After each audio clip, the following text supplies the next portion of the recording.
The Subcommittee on Space and Aeronautics will come to order. Good afternoon and welcome to today's hearing entitled The Emerging Commercial Suborbital Reusable Launch Vehicle Market.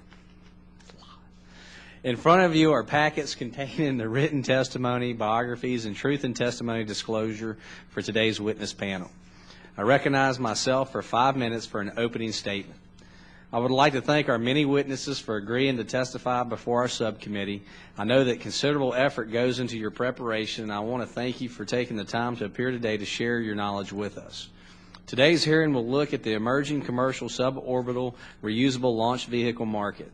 Suborbital vehicles can cross the thresholds of space and travel in the upper reaches of the atmosphere, typically above 62 miles for brief periods of time, but not orbit the Earth.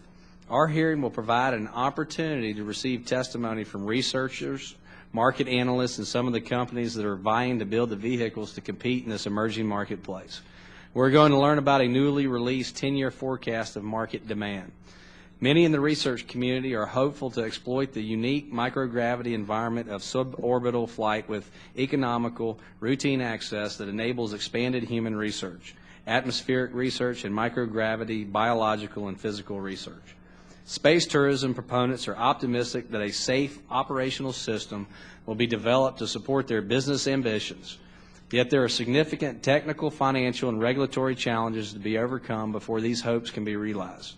Companies can perform test flights with an experimental permit from the FAA, but cannot sell their services and become full-fledged commercial entities without first obtaining an FAA launch and reentry license. In addition, current law prohibits the FAA from issuing regulations on human spaceflight until October 2015. Until then, the FAA will engage with industry participants who can share their views on how to improve safety without proposing burdensome regulations. I encourage industry to work closely with the FAA so that they will be able to draft effective regulations in 2015 and diminish the chance that these regulations will stifle the industry. I look forward to hearing from our experts about their plans to develop a profitable and sustainable business. It is my hope they will be successful bringing these new markets into the mainstream, recognizing that the commercial suborbital launch vehicle business faces significant technical challenges as new designs are introduced.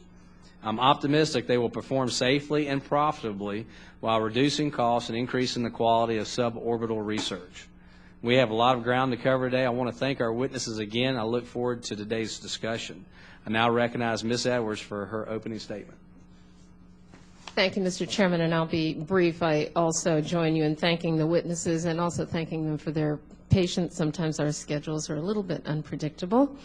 But I want to welcome all of our witnesses because I anticipate that this is going to be a really interesting and informative hearing on the emerging commercial suborbital transportation market. Mr. Chairman, this subcommittee has been heavily involved in commercial space transportation issues, including suborbital systems. Clearly can't say that. It's also clear that developing commercial suborbital systems has been a challenging undertaking. At a 2003 Joint House-Senate hearing on commercial space transportation, companies predicted that commercial suborbital flights could be anticipated as early as 2006. A few years later, at a hearing held by this subcommittee in April 2005, an industry representative estimated that service could begin in 2008 or 2009. Based on the prepared statements provided by the industry witnesses, I'm encouraged by the progress that's being made by competing designs, and I look forward to continuing accomplishments. I'd like to also better understand what challenges this emerging industry has encountered in getting to where it is today and what hurdles remain. And further, I hope to hear from our witnesses on what challenges have been overcome, what opportunities lie ahead, the potential impacts on NASA research activities, and what steps will be needed to ensure that this can be done safely, and I would add to that what it is that this Congress needs to do to ensure your success. And so thank you, Mr. Chairman, and I yield back the balance of my time. Thank you, Ms. Edwards. If there are members who wish to submit additional opening statements, your statements will be added to the record at this point. At this time, I would like to introduce our panel of witnesses, and then we will proceed to hear from each of them in order.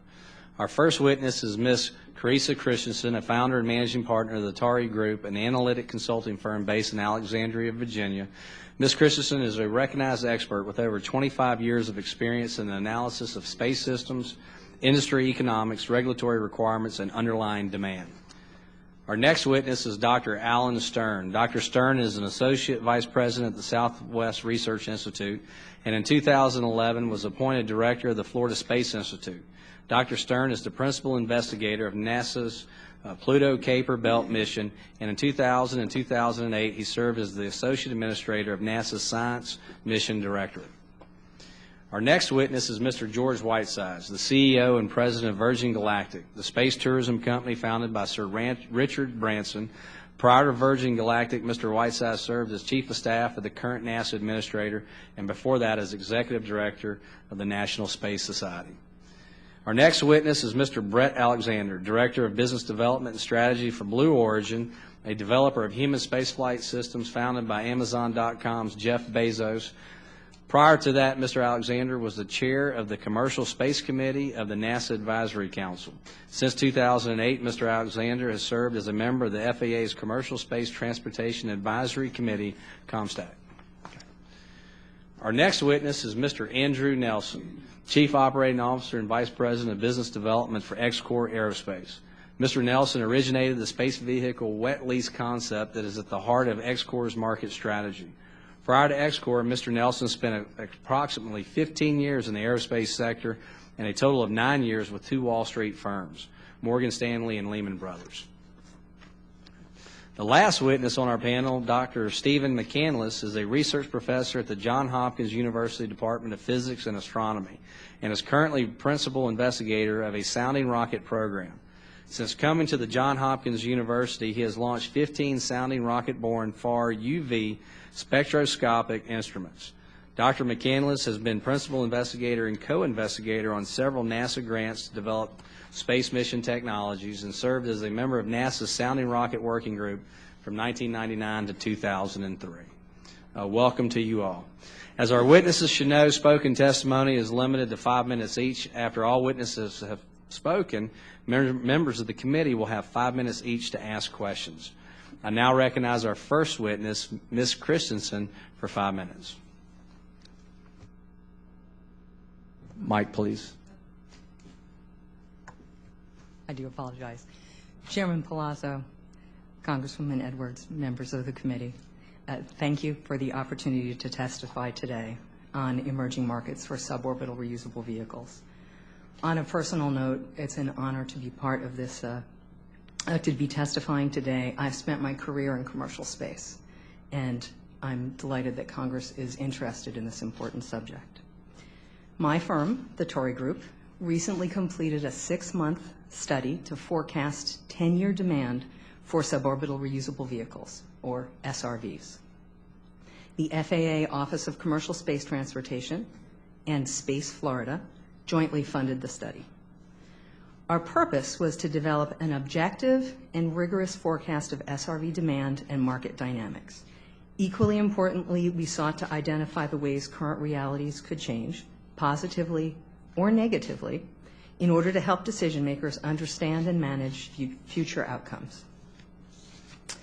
Our research and analysis focused process included 120 interviews, assessing budgets, market studies, and other data, and surveying more than 200 high net worth individuals who can afford current prices for suborbital flights. We use this data to develop our forecast and to describe future uncertainties and our assumptions about them. My testimony describes results of that study. Our study concluded that demand for SRV flights at current prices is genuine, sustained, and appears sufficient to support multiple providers. We estimate baseline demand reflecting predictable trends that exist today at about 400 to 500 seat equivalents each year for people and for cargo. Our growth scenario sees that number triple. Our constrained scenario sees it halved. Additional potential demand is possible from unknowns, such as research discoveries, commercial applications, or viral consumer response. Price reductions would also increase demand. The largest market by far in our analysis is commercial human spaceflight for individuals. We estimated at more than 80% of the total. Given current prices, most of these individuals will be wealthy. Many will be from outside the United States. These individuals enable a new SRV industry with capabilities that can benefit researchers, educators, and others. Specifically, we identified 5 additional markets active in our 10-year forecast period: basic and applied research, aerospace technology test and demonstration, satellite deployment, education, and media and public relations. Our baseline for these markets shows initial demand for about 30 seat equivalents that grows to 130 annually. Our constraint scenario grows more slowly, and our growth scenario increases to nearly 400 seat equivalents, representing thousands of payloads. As of this moment, purchases of SRV services in most of these markets have already begun. SRVs have unique capabilities for basic and applied research. We identified currently funded research areas that are better served by SRVs than by existing alternatives. We predicted some of the funding in these areas would shift to SRVs.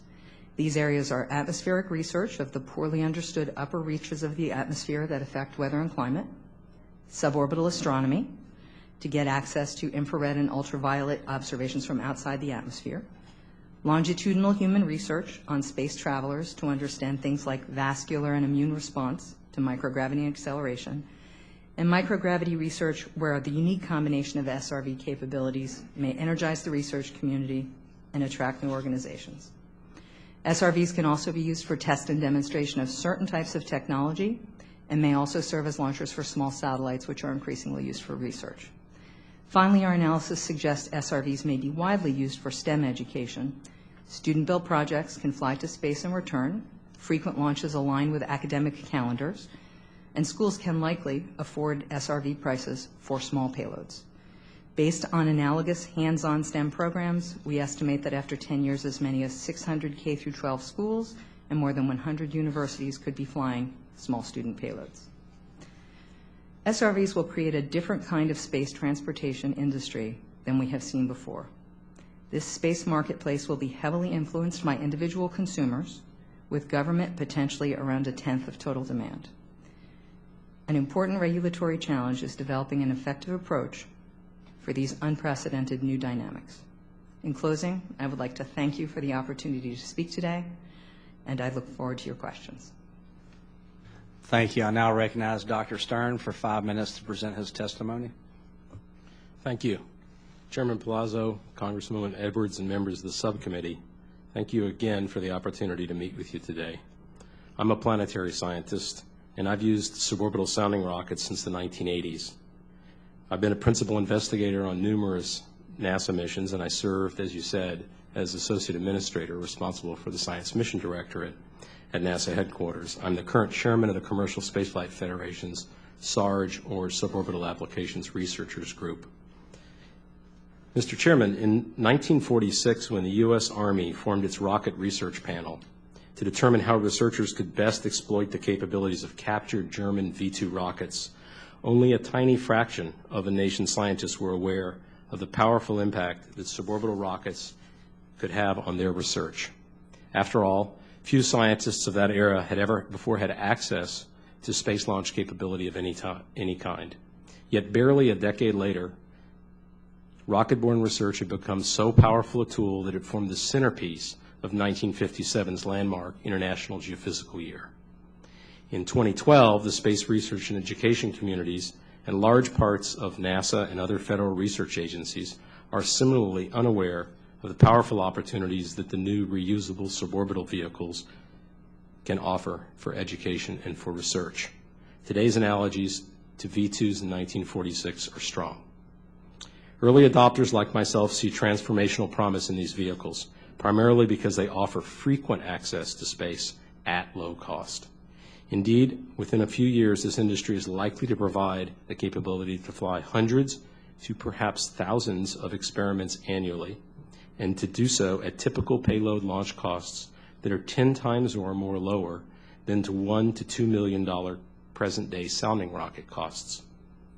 These vehicles also offer other important benefits.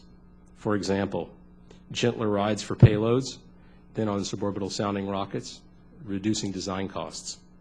The development of market-driven, simple, rapid payload safety integration processes that lower barriers to entry for scientists and universities and corporations. The opportunity to fly larger payloads than we could normally fly on a sounding rocket, reduced experiment waiting times to flight owing to the high flight rates, and very importantly, the opportunity to fly researchers and educators with their payloads. This capability is another game changer that will reduce experiment development costs and increase experiment reliability by eliminating the need for expensive experiment automation that has for too long been commonplace in space, as a substitute for the researcher or the educator being able to be there themselves, as in most scientific disciplines. These new vehicles offer something else that is also both new and revolutionary. That is the routine stepping stone capability to try out and develop research players and experimental techniques at low cost before they are brought up to the International Space Station. Just as in the minor leagues in baseball, we try out players and techniques before advancing them to the majors. As a result of these numerous attractive attributes, I expect broad demand for commercial reusable suborbital vehicles in the following areas: upper atmospheric research, space life sciences, technology testing for spaceflight, microgravity science, auroral, ionospheric, and space weather research, and in education and public outreach. As early evidence for the demand for these vehicles and what they are likely to generate in that demand, I point out that the number of scientists attending next-generation suborbital researchers conferences has doubled in the past 2 years, from about 200 in 2010 to over 400 this year. Researchers and educators are already voting with their feet. What these communities could use now are more funding opportunities with NASA and other agencies to exploit the coming capabilities of these vehicles. And finally, let me say that the primary regulatory uncertainties that I foresee for these new vehicles are those that might limit their ability to achieve high flight rates at low costs and to fly researchers and educators on those flights. I urge you to minimize these and other regulatory burdens on this new and highly promising American industry, and I thank you for your time and for inviting my views. Thank you. I now recognize our next witness, Mr. Whitesides, for 5 minutes to present his testimony. Mr. Chairman, Congresswoman Edwards, and members of the subcommittee, I'm honored to be here today. Virgin Galactic's goal is to become the world's first commercial space line. We've invested hundreds of millions of dollars into this business and into the American economy. Our prime contractor, Scaled Composites, has constructed our first space vehicles and is currently flight testing them as we prepare for commercial service. Our manufacturing joint venture, the Spaceship Company, is hard at work building our second vehicle set.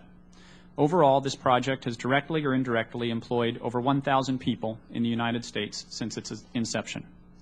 As I continue my testimony, Mr. Chairman, with your permission, I'd like to share some video footage of our vehicles in flight taken over California's Mojave Air and Spaceport and New Mexico's Spaceport America.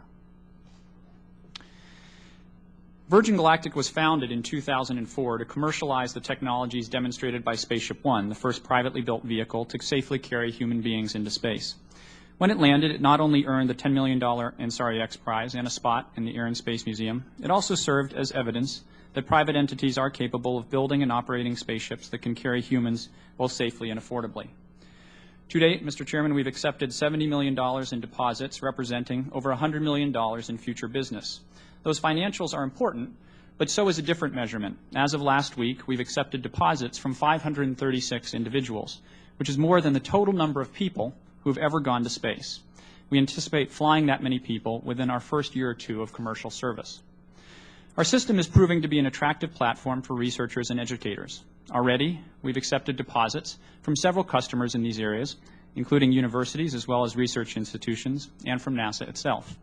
With a spacious cabin, relatively gentle gravity loads, frequent flights, affordable pricing, and a longer period of microgravity than many other platforms, we will offer an important tool to help innovators conduct significant science, advance technology, and educate and inspire the next generation. We commend Congress and NASA for creating NASA's Flight Opportunities Program, which is playing a critical role in ensuring that experiments are ready to fly as soon as the spaceships themselves are in service. As we prepare for commercial service, staff at both Virgin Galactic and Scaled Composites have been interacting with the FAA, and in particular the Office of Commercial Space Transportation, or AST, for many years. We believe that the FAA, and specifically AST, are responsibly discharging their legislative accountabilities concerning suborbital spaceflight. Businesses like ours have a clear imperative to do all that we can to responsibly manage the risks associated with operating our vehicles. In our case, many of our staff, including myself, will fly on our spaceship before any member of the paying public, and our founder, Richard Branson, will be on our first commercial flight. Our team includes a number of professionals with deep expertise in safely operating aerospace vehicles. This includes our Vice President of Operations, Mike Moses, who was responsible for the preparation and launch of the Space Shuttle's final 12 missions. Mike and other members of our team interact with AST on a regular basis, allowing for frank two-way exchanges of information. In 2004, Congress determined that 8 years of real flight data was a reasonable amount of time for a regulatory learning period, a value which the suborbital industry supported then and continues to support today. When it passed the most recent FAA authorization bill, the House of Representatives renewed that 8-year period. The conference bill extended the learning period for the scope of the FAA authorization itself, which runs until late 2015. We are pleased and appreciative that Congress took this action and look forward to working with both bodies of the legislature on the duration of this period in the next Congress. Moving forward, the regulatory uncertainty that has the biggest potential impact on our business is the concern that the learning period for our suborbital operations might be reduced. Already, we are faced with the prospect that soon after we go into commercial operations, rules and regulations may change substantially, potentially disrupting those operations in our business. A stable regulatory environment is the best way to preserve America's status as the world leader for suborbital spaceflight. In closing, Mr. Chairman, I thank you for the opportunity to appear before you today. As we all remember Sally Ride this week, an American hero and a pioneer who opened the space frontier to women, Virgin Galactic seeks to build on her legacy by opening the space frontier to all. I look forward to answering any questions you might have.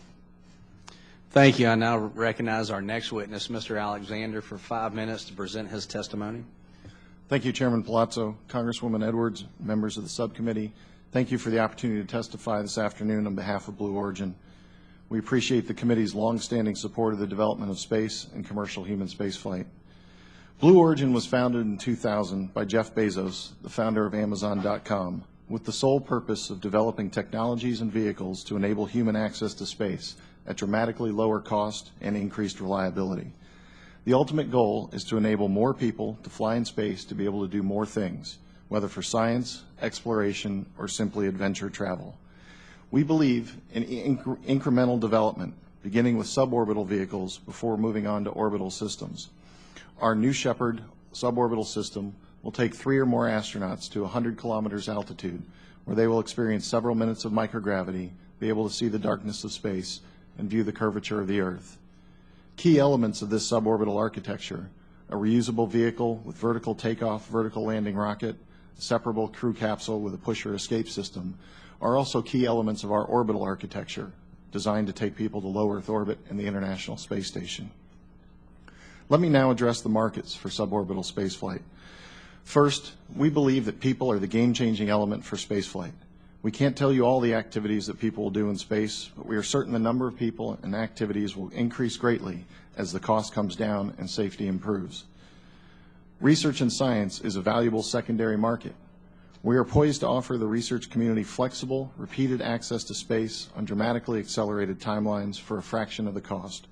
Research tools once limited to a few investigators will be within reach of a wide array of federal agencies, industry, and even college and high school students. These suborbital systems have significant promise for STEM education for our nation's youth. With routine flights, the ability for schools to tuck small, untended experiments and payloads along for the ride is within reach, giving hands-on space experience previously unimaginable. Other markets for suborbital spaceflight are likely to be developed that we cannot yet imagine.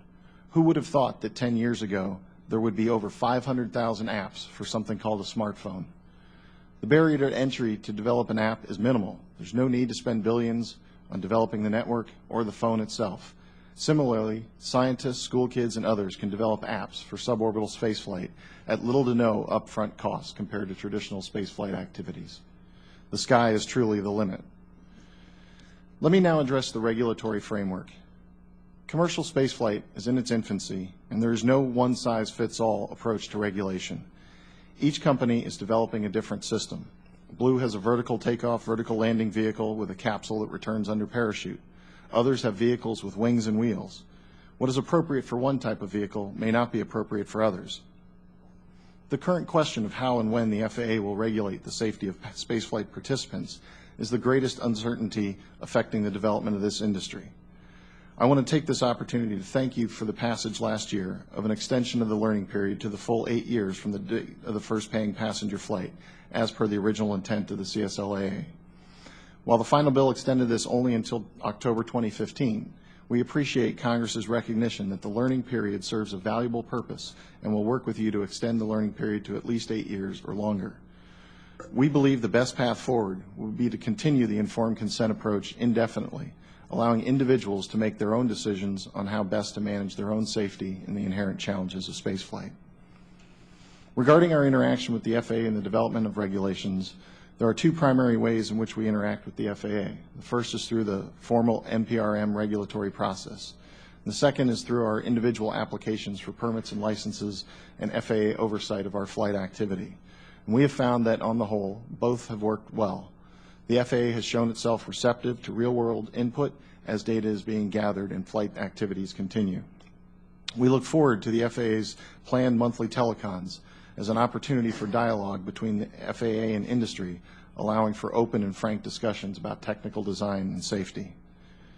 In conclusion, we believe suborbital spaceflight offers great promise and opportunity for the nation's economy, scientific research, and STEM education. As private commercial developers, we are not looking just to government, but are investing private funds to enable this bright future. NASA and other government agencies can capitalize on this private investment and take full advantage of these new capabilities. Thank you for the opportunity to be here today, and I look forward to your questions. Thank you. I now recognize our next witness, Mr. Nelson, for 5 minutes to present his testimony. Thank you, Chairman Palazzo, Congresswoman Edwards, and members of the subcommittee. And thank you for this opportunity to speak about the reusable suborbital markets and how this industry can be a catalyst for new jobs and economic growth given an efficient government and an appropriate regulatory stance. It is my belief that suborbital reusable launch vehicles are critical to America's future innovation-led economy, the education of our children, and our national security, because reusability is the transformative step needed for affordable and responsive space access, which is an enabler of these noble objectives. XCOR's long-term vision of the future space industry starts with the premise that there are robust opportunities for self-sustaining, profitable space businesses in low Earth orbit and near Earth resource exploration. But numerous challenges must be solved to realize this vision, and failures will occur along the way. But free of regulatory uncertainty and excessive constraints, government can enable industry to once again embrace the risk-taking spirit that built our country. The potential payoff is similar to the railroads, the air transportation system, or the internet. In other words, the next great American-led trillion-dollar enterprise, the commercial space enterprise. The first technical hurdles to overcome are fully reusable propulsion systems and thermal protection systems, and we believe suborbital RLVs are the ideal proving ground for these technologies. This has been XCOR's focus for over 12 years, and it will continue. XCOR was founded by individuals who dreamt of going to space and pursued their dreams, giving up lucrative jobs in a lot nicer places than Mojave. In 1999, after they were laid off from an entrepreneurial rocket venture, they chose to follow the ethos that Henry David Thoreau expressed when he said, "Go confidently in the direction of your dreams and live the life you have imagined." And in so doing, have arguably created one of the most innovative and determined aerospace companies the U.S. has seen in the last 50 years. We XCORians have pursued the American dream without benefit of great personal wealth, but with significant determination and character. And we're now building reusable rocket engines for ourselves and others, like United Launch Alliance, and we're building the Lynx reusable suborbital vehicle that is scheduled to start flight test in the new year. In 2 years, XCOR and our partners have sold over 200 flights on the Lynx, and 50 of these sales have come in the last 3 months, demonstrating increasing sales velocity as we near first flight and the incumbent network effects you see in most markets. Our typical buyers have net investable assets of $1 to $2 million or more, but many less wealthy enthusiasts are buying also, and many people are buying multiple flights. Industry and the research community are also buyers, and we project these markets to eventually surpass the personal spaceflight markets. For over 10 years, XCOR has played a leading role within the industry by actively collaborating with the FAA. For example, we helped create the definition of suborbital rocket, was instrumental in crafting and leading the campaign to pass the first Commercial Space Launch Amendments Act in 2004. And XCOR has direct and productive contacts with FAA AST staff in Southern California, Florida, Washington, D.C., and elsewhere. We believe that Congress should enable the FAA to move more staff into the field where operations are occurring so that we can facilitate the improvement in safety. In earlier testimony, you heard others speak of the 8-year learning period, and we too support the restoration of the full learning period starting with the first commercial suborbital human spaceflight for revenue. At the same time, XCOR strongly supports the new FAA initiative to use its existing authority to engage with industry on safety concerns, experiences, and best practices. We are gravely concerned with the potential expiration of the learning period because this could lead to unfettered regulation based on paper analysis and speculation rather than actual flight data and experience. Recent statements by at least one senior elected official have suggested that the current licensing regime may be repealed in the final months of this Congress. And any sudden such changes or reliance on speculative regulations would have a chilling effect on the industry and the thousands of jobs we represent collectively and the jobs we plan on creating in the near future. So such a change would also cripple our chances to be competitive internationally. The industry and FAA have been successful in persuading foreign governments to consider adopting the U.S. system of regulation, licensing and informed consent.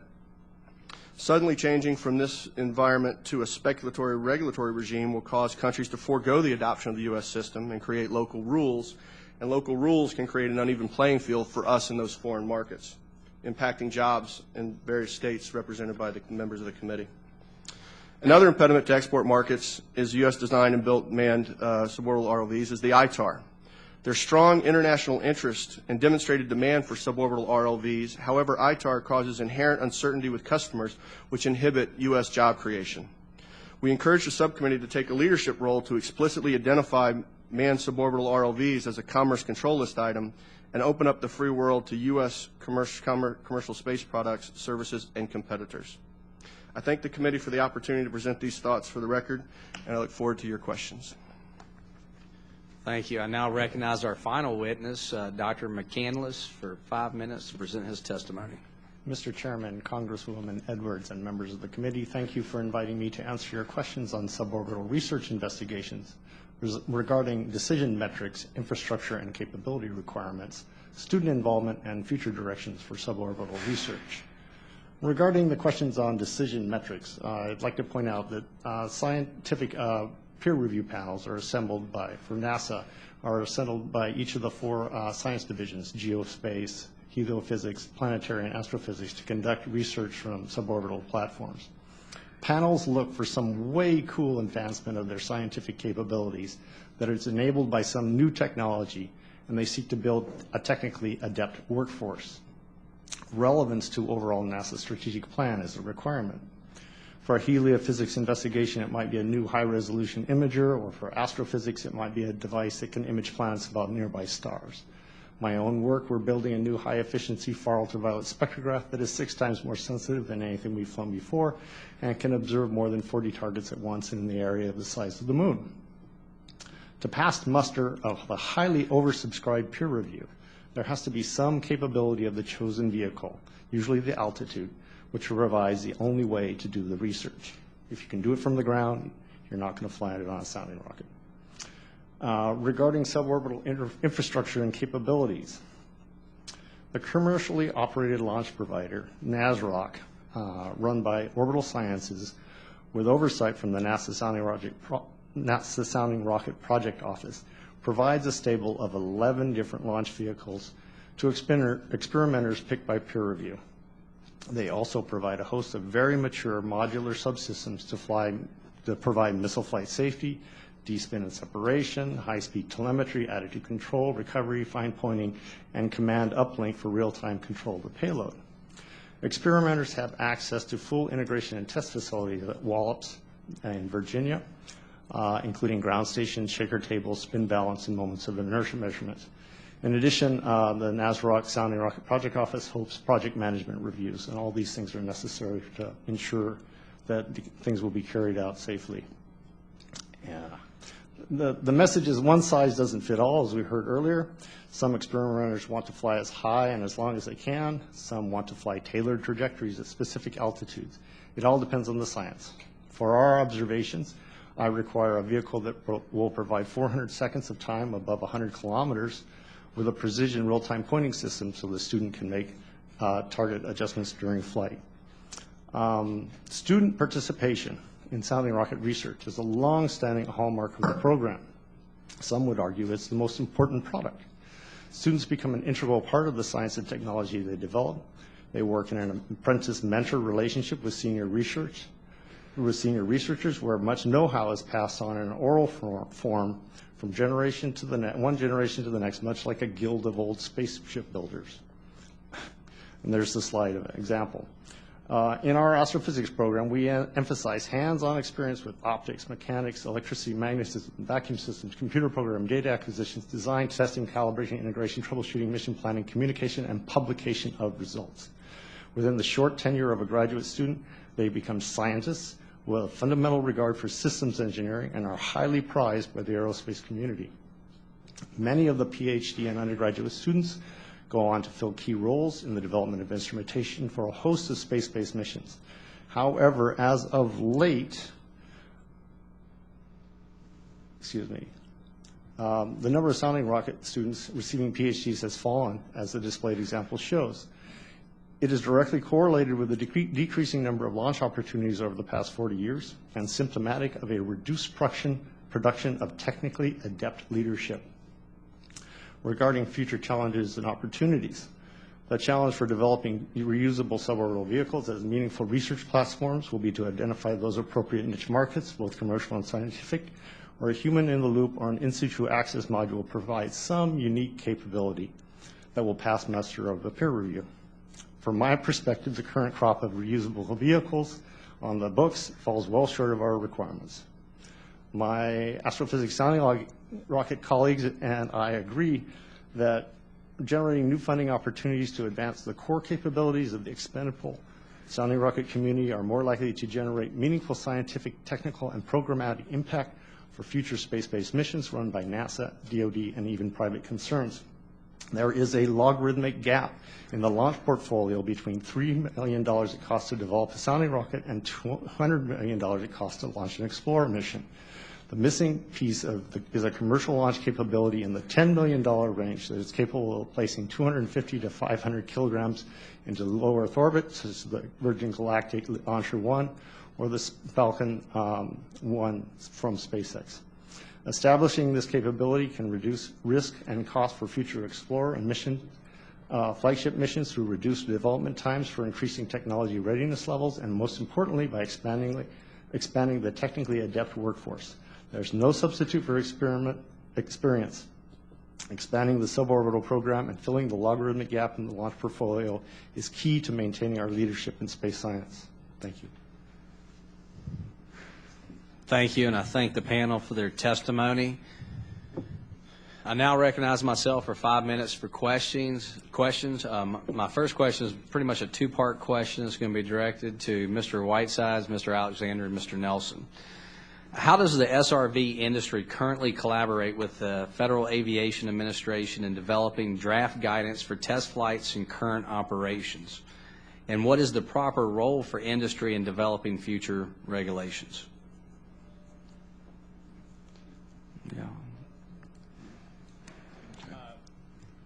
Sorry, I beat you to the punch.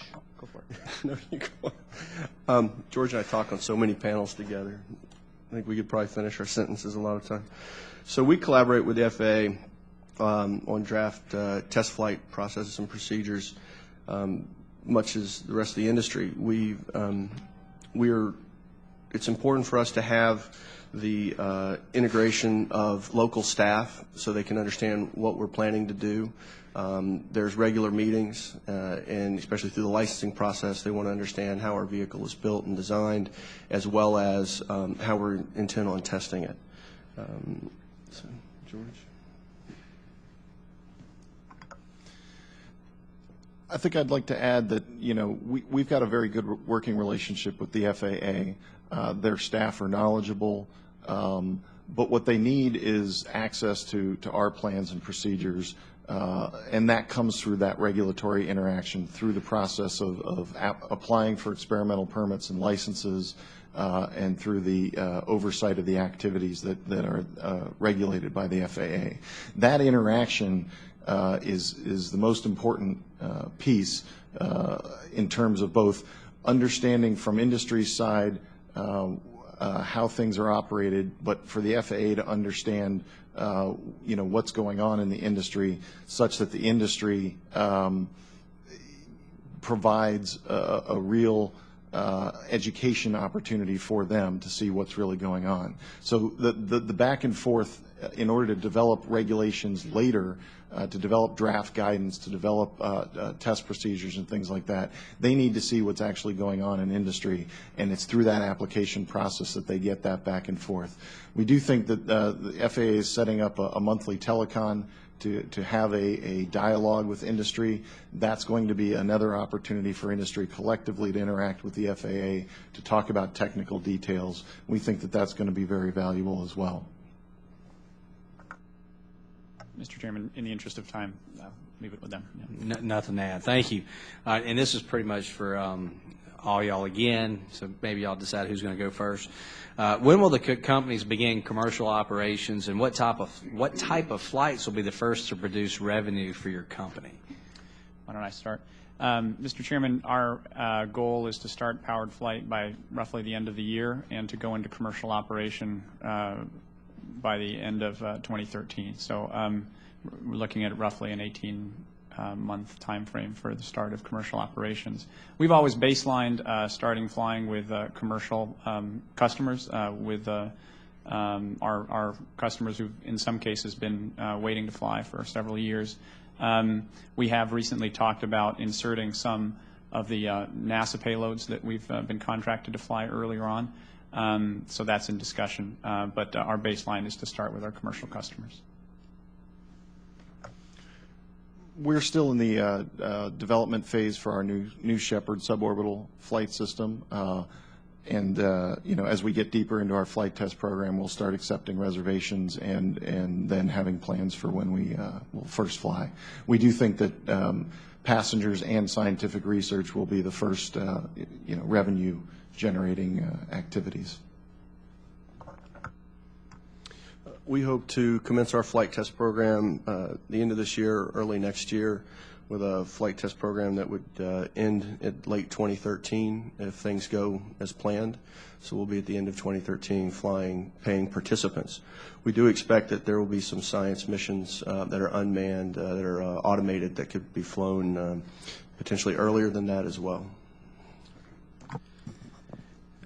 Ms. Christensen, your forecast paint a rosy picture for the future of this industry. Can you tell the committee why we should believe there's a real market out there for these vehicles? And what is your level of confidence in the demand forecast? Mr. Chairman, my objective in characterizing the industry, my team's objective, has been to be as data-driven and accurate as possible. We're an independent firm. Our business model is to provide rigorous analysis. We've released a 100-page report that identifies the many dynamics of the market that we identified, the uncertainties, the assumptions that we've made, and where those assumptions might vary. I'll note that our findings are very much aligned with a broad data set derived from interviews and research, and we've laid that out as fully as possible.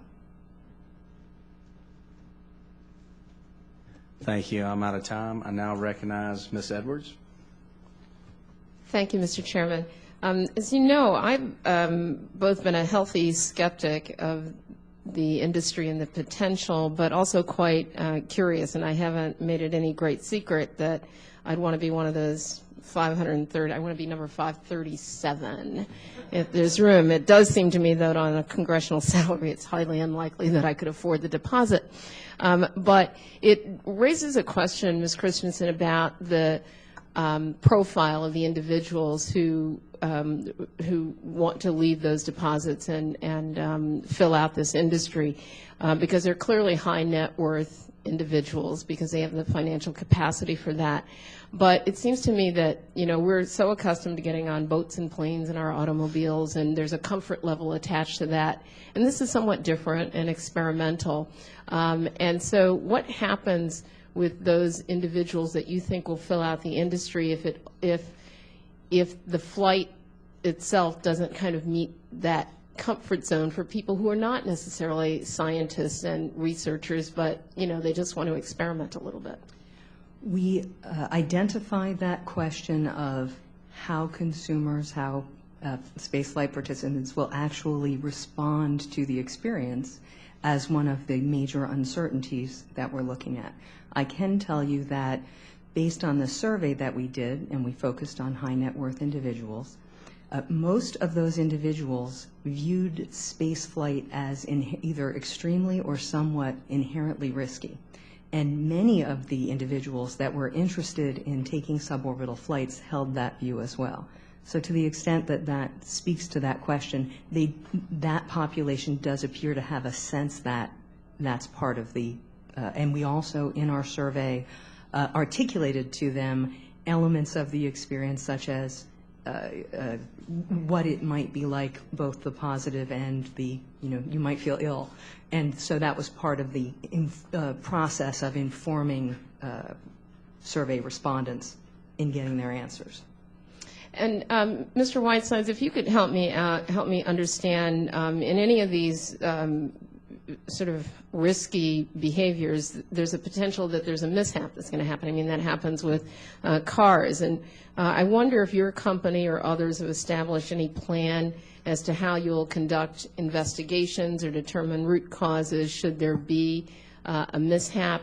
And what do you think the relative role of the federal government should be in the event of such an occurrence? And I think, for example, of an agency like the National Transportation Safety Board, is that something in terms of the federal government that we have to stand up to have some capacity for investigation that it doesn't now have with respect to space flight? And I know that there clearly is an expression of concern about a regulatory environment that might constrain development, but what is the right level of regulation that the federal government has to engage itself in order to oversee what is, in essence, a consumer-driven market?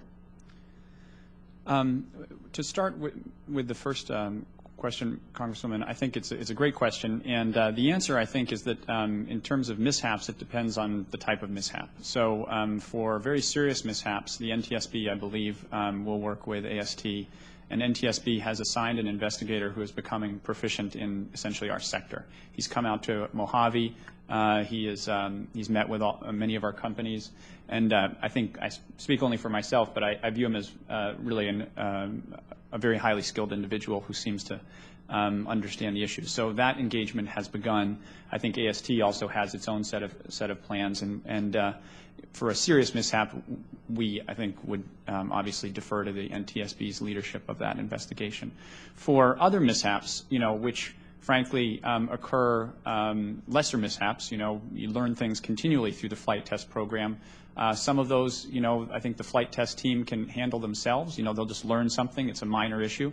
And that's the point of flight test, is to improve the vehicles to the point that we're comfortable flying customers. Part of the reason that we have certainly taken,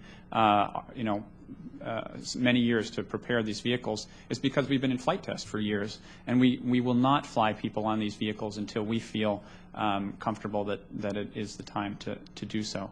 I think in terms of your last question, I think the government, and in particular the Science Committee, who essentially crafted the 2004 amendment to the CSLAA, developed the right posture for this moment of time. And I think we obviously support that at this time.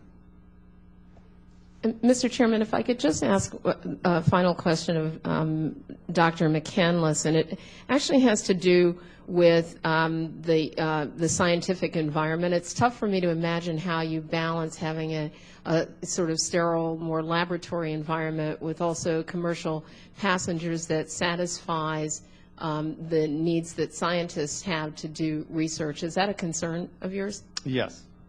For our own purposes, we require to be outside the cabin. So being inside the cabin would not be where I'd want to be. I mean, we conduct research essentially in situ. So it's incompatible, really, with the human spaceflight aspect. Before moving on, if I could just ask Ms. Christensen again on part 2 of my question on your industry forecast, what is your level of confidence in the demand forecast? My level of confidence is strong in our baseline forecast.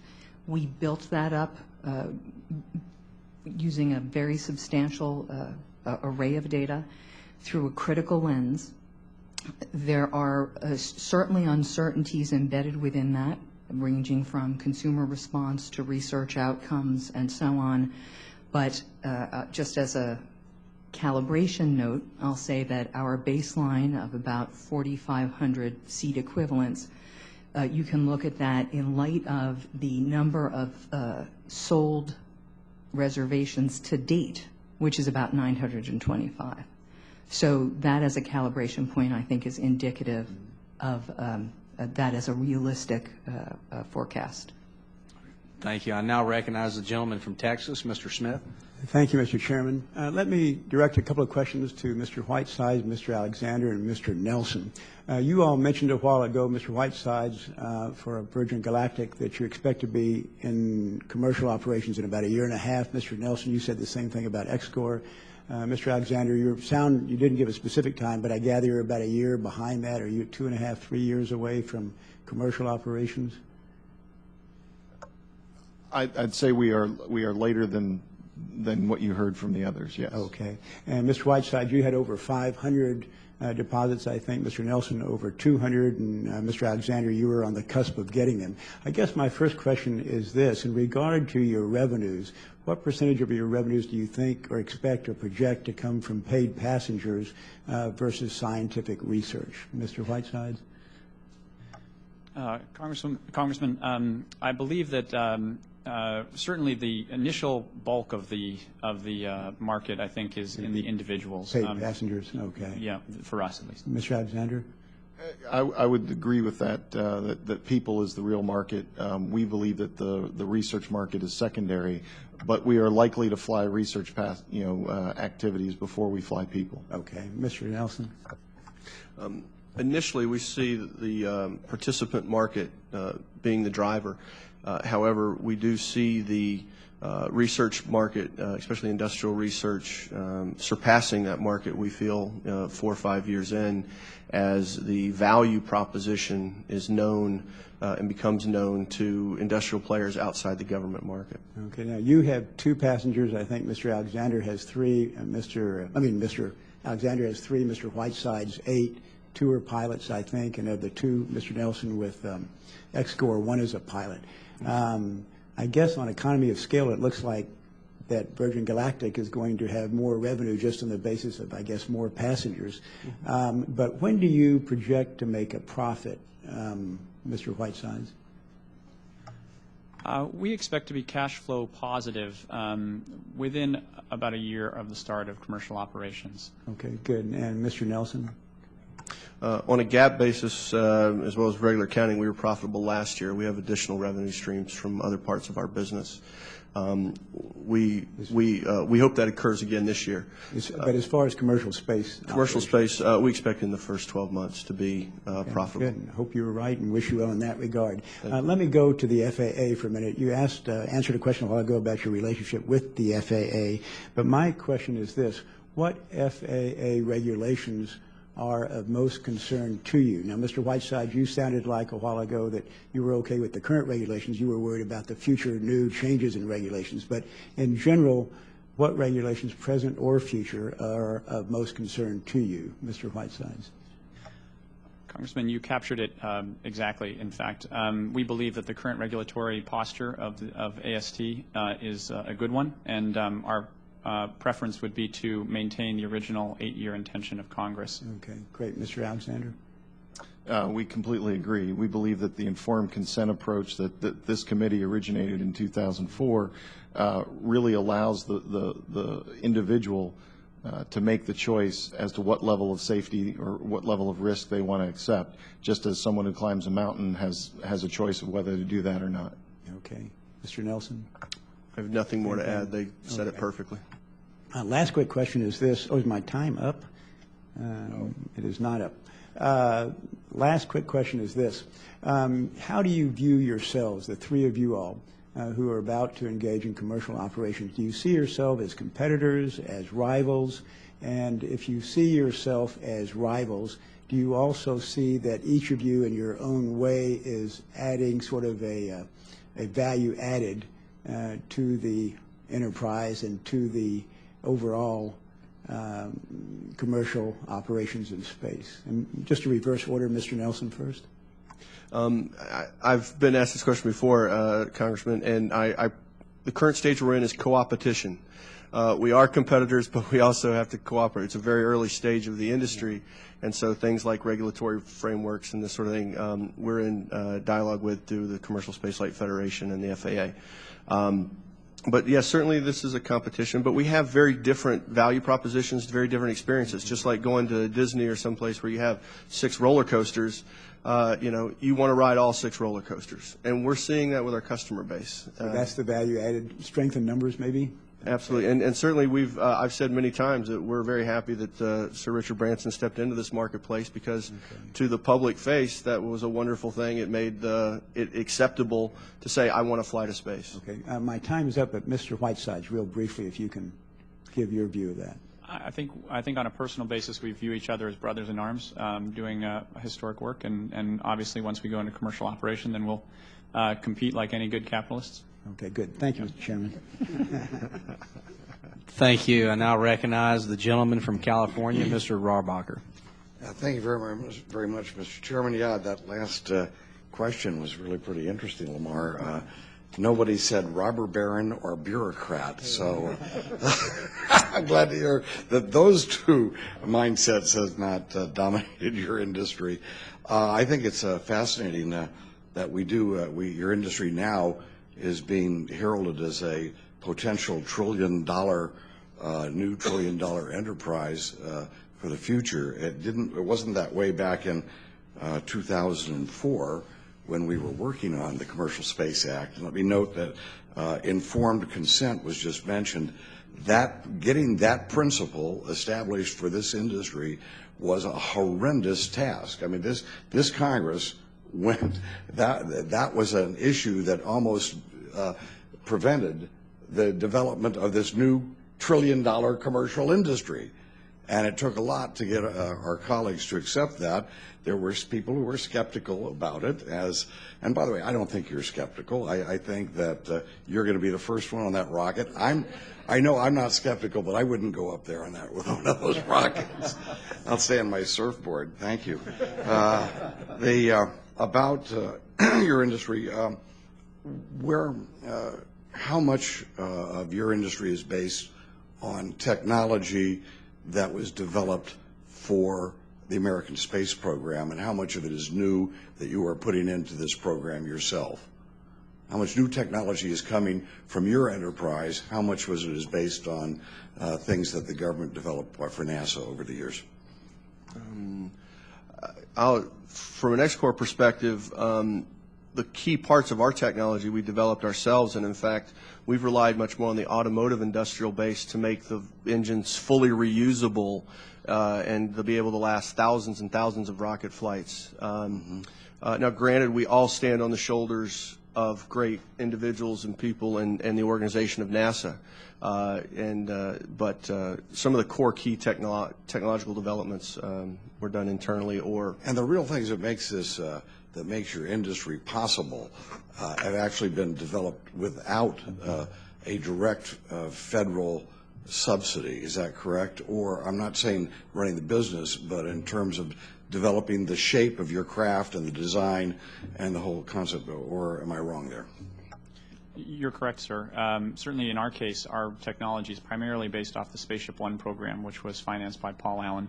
And to date, our entire program has been privately financed. So we have a tremendous new industry that basically has emerged based on the enterprise and the creativity of a group of profit-seeking entrepreneurs, as compared to, for example, I understand there was very little government involvement in your enterprise, but there was a lot of government involvement in the Volt, wasn't there? The recent car And so we're lucky we didn't have the government having the same kind of influence on your industry that it had on the development of of that type of automobile. Let me ask you a little bit about suborbital space and some of the challenges that you face. I see there's technical challenges which you're moving forward on. We're trying to handle the regulatory challenges now. And this is just as big a hurdle as the technology challenges. And then the financial and the market challenges are things that you're going to have to face as entrepreneurs, as any other businessmen. But right now, if we don't have the right type of regulatory and don't continue with some of the leeway that we gave you in the Commercial Space Act of 2004, would you say that that would be a death blow to your industry, or would this just be a setback, or might it be positive? I appreciate the question. I think if we were to have imposed today's aviation regulatory environment on the Wright brothers, they never would have gotten off the ground. And that is the big fear, that we will take all the lessons learned, but take them in the wrong way and impose strict regulations that don't take into account the changing way of doing human spaceflight that this industry represents. That was a very good answer. I've got a couple seconds left, and I'd just like to note that in 2 hours, if your industry is successful, in about 2 hours we can be on the opposite side of the world.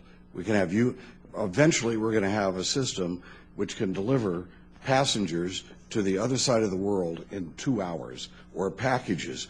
That seems to me to be something that has tremendous potential for benefit.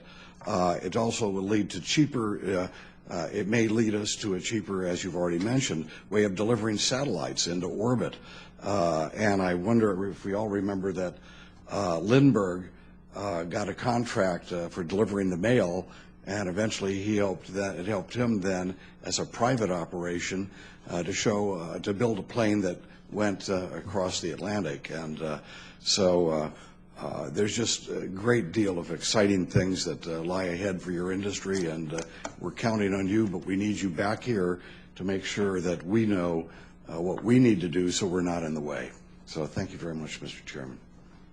You're welcome. And for the panel's information, we're going to go into a second round of questions. Everybody's agreeable to that? Okay. Dr. Stern, I know you've been quiet over there, so we got one just for you. What is the necessary price point at which K through 12 STEM educators could begin to use SRVs in their curriculum? Well, that's a great question. As you know, the primary barrier to schools using spaceflight have been the long time it takes to fly things. A lot of things that happen in the shuttle program, for example, a sixth grade class would start it and they'd be in college by the time some other sixth grader was carrying it out. And then the prices were so high that it just wasn't within reach of the normal school system. In these vehicles, however, the price points are quite low. If you take, for example, George's company's cost of $200,000 to fly an individual, you say I want to fly a shoebox-sized experiment, say it weighs a pound for a class, then that ratio of $200,000 to 1 pound would cost, it's about $1,000, which is quite affordable. A school could have a car wash, a bake sale, what have you, and afford to have the students fly something in space. And that's really revolutionary in terms of the access, and that's one of the reasons that educators are so excited about this industry, is because they're going to get access to space on rapid timescales and at costs they can afford. How soon do you think we'll actually see secondary students engaging in these types of scientific projects? I think you'll see that very shortly after the commencement of commercial activities, but it's really up to the individual companies to make their case to the school systems around the country that they're open for business. I mean, because it's just so important, especially kids at that age, to get them excited about science, technology, engineering, math. So hopefully they'll just embrace that dream and carry it out and make a career out of it, which will also help us become more competitive with some of our, I guess, global competitors. And my next question is for Dr. Stern and Dr. McCandless. How will research universities benefit from these new vehicles, and could we see the number of undergraduate students that fly their own experiments grow as a result of cheaper options for suborbital flights?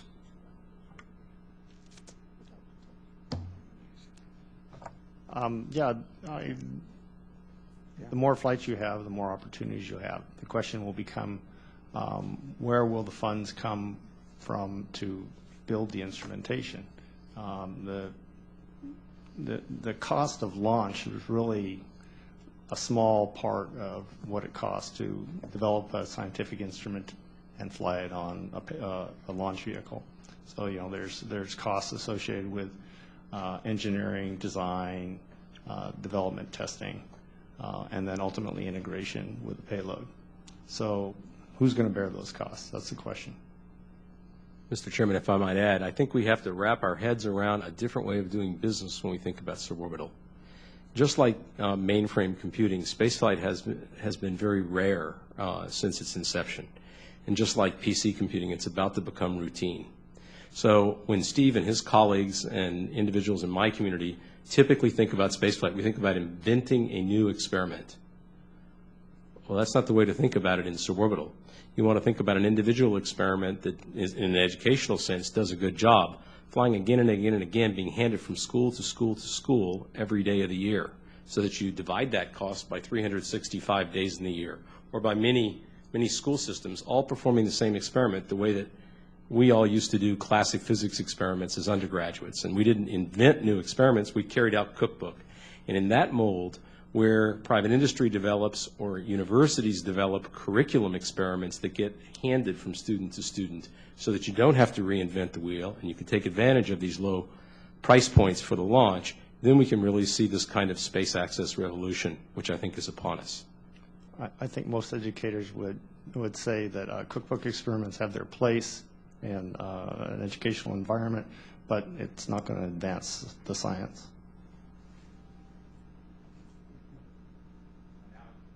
I now recognize Ms. Edwards.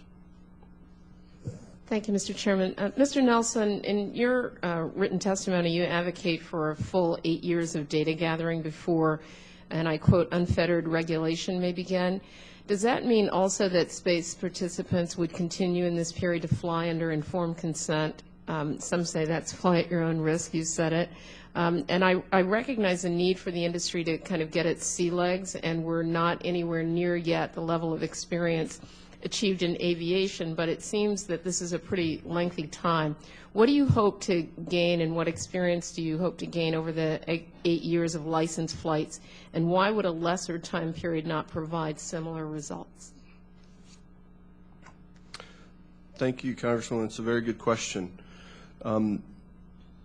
Between the Wright brothers' first flight and the introduction of the DC-3, which is recognized as the sort of breakthrough safety vehicle, there was approximately 30 years of experience gained with hundreds of different types of aircraft, systems, engines, flight environments, customer types, and businesses. We see that when even though technology now expands and develops quicker, we still need a period of time to operate and to practice and to learn. And as we better understand how we will make these vehicles as safe as we can and still remain economically viable, we need to take that time. To answer your question about after the 8-year learning period, and we start to have the beginning of a regulatory environment with certification standards, we still want to fly with under informed consent. We think it should continue indefinitely, as my colleague to my right mentioned. The reason for that is because in order to have a statistically significant database to go through the assured safety, 10 to the minus 6 safety levels that are normally associated with even general aviation, you need thousands and thousands and thousands of flights. And it's important for us to have that experience. Thank you. Thanks. Just want to, remind us all that nobody paid to go on the Wright brothers flights. I recall that as part of the history books. And I wonder, Dr. McCandless, I want to go back to something that you mentioned earlier, which is this question of whether you really do need for real science. And I'm not talking about, not that the high school scientists for an education purpose aren't, really great, but I'm talking about our PhD scientists at Johns Hopkins and our other research institutions, the kind of environment that you need in order to perform the science that you could then have peer-reviewed. The environment that's been described on the vehicles that we're talking about, do you think that that is at a projected to be at a capacity where you would be able to do that kind of experimentation, developing instrumentation that's really sensitive in an environment that also contain human payloads or human people? Yeah, right? It will depend upon the type of science that you're talking about. Now, for things like physiological research to see whether or not people will be able to keep their lunch down. I'm talking about high, sort of really high technology instrumentation. Right.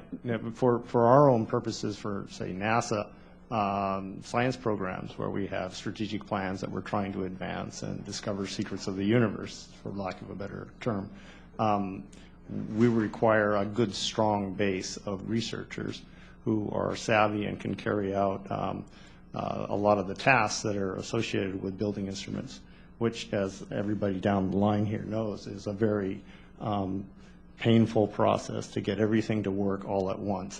There's a lot of Frankenstein moments, where you finally have it breathe life into the instrument and it lives and everyone's very happy, but there's a lot of sweat and pain that goes up to that. I only call our attention to it because I do think it raises a question about how we're going to be able to marry the passengers that want to fly and who've left deposits with what we need to do scientifically. Ms. And Edwards, before you get there, I just wonder also if you could clarify for the record that even though you work with an NTSB partner who's on your site, NTSB does not currently have any legislative statutory authority in commercial spaceflight. Isn't that correct?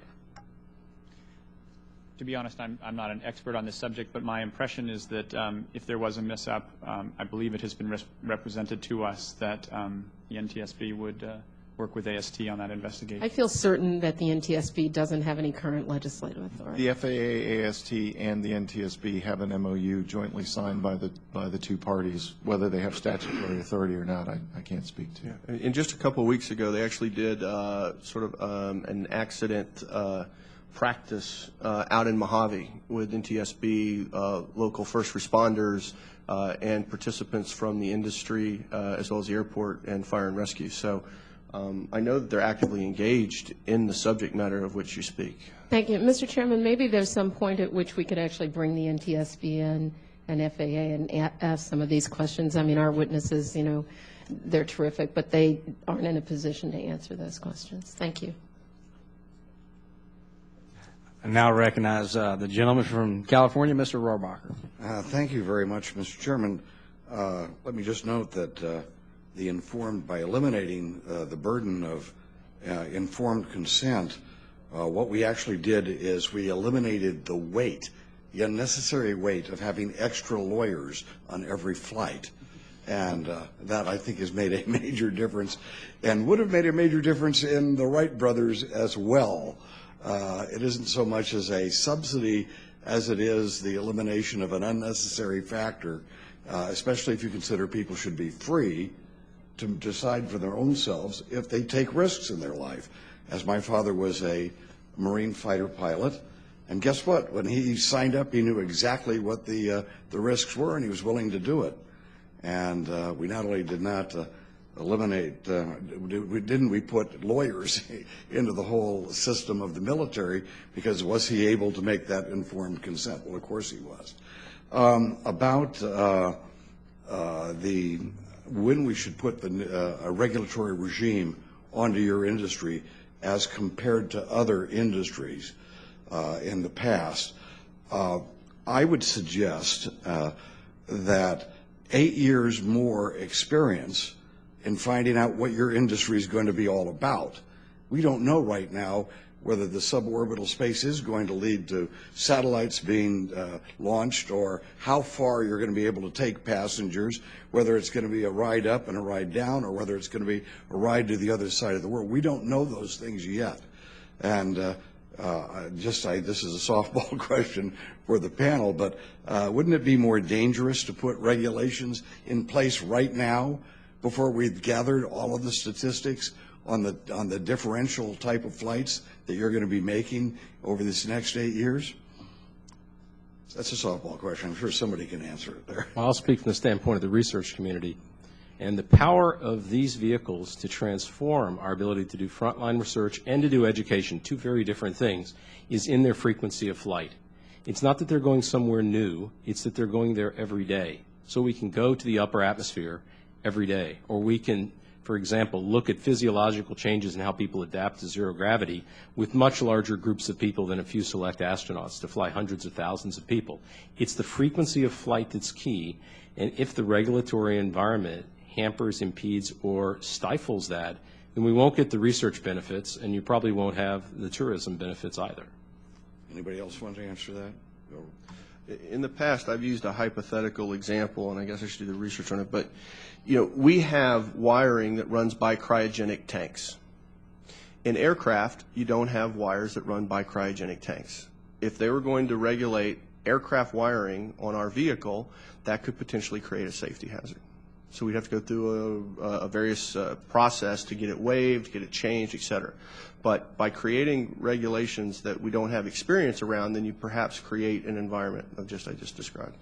I think that we should have faith in our entrepreneurs and our frontiersmen and our explorers, at least for a limited period of time, so that they can push back the frontier, and then we can come in and reach our compromises and reach our agreements as to how much regulation is needed to make sure our society functions as a whole.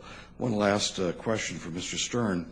What type of training is necessary for researchers to fly along with their payloads into suborbital space? And are there companies that offer this type of training, or is it provided by the government or provided by these companies themselves that are providing the transportation? Yes, sir. That's a very good question, and I'll speak from the standpoint that my firm, the Southwest Research Institute, has already invested our own money to purchase 9 spaceflight tickets on XCOR and Virgin Galactic for the purpose of research missions, early research missions not paid for by the government, but from our own funds. So we're already in the process of doing that. I'm the principal investigator of that program and therefore going through our training process. The training falls into 3 categories.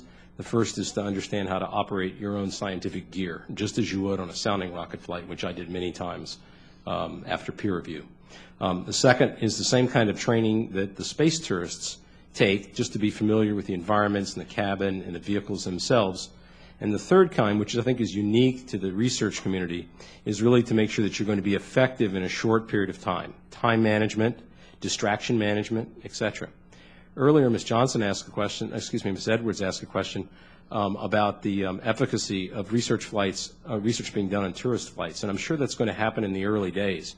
But I think that we're going to see a real market differentiation. In fact, we already worked with Virgin Galactic to buy the first charter flight, which is all researchers. And I think that that's where you'll see, just like cargo doesn't fly in the cabin with people, there are cargo flights and there are passenger flights. You'll see the development of research birds and specific research flights where everybody's down to business, and that'll be separate from honeymooners or what have you in the tourist line that are going for a peak experience.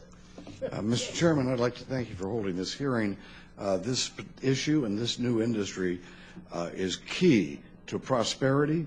It's key to national, and I would suggest that while they're working to make a buck and develop this new type of enterprise, it'll have tremendous applications that will make our country safer.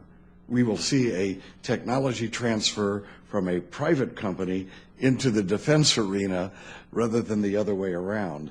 And so we wish them Godspeed and lots of success. Thank you, Mr. Chair.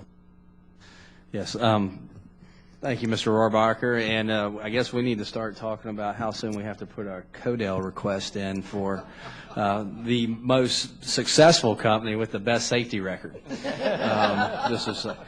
I do want to thank today's witnesses for their valuable testimony and the members for their questions. The members of the subcommittee may have additional questions for the witnesses, and we will ask you to respond to those in writing. The record will remain open for 2 weeks for additional comments and statements from members.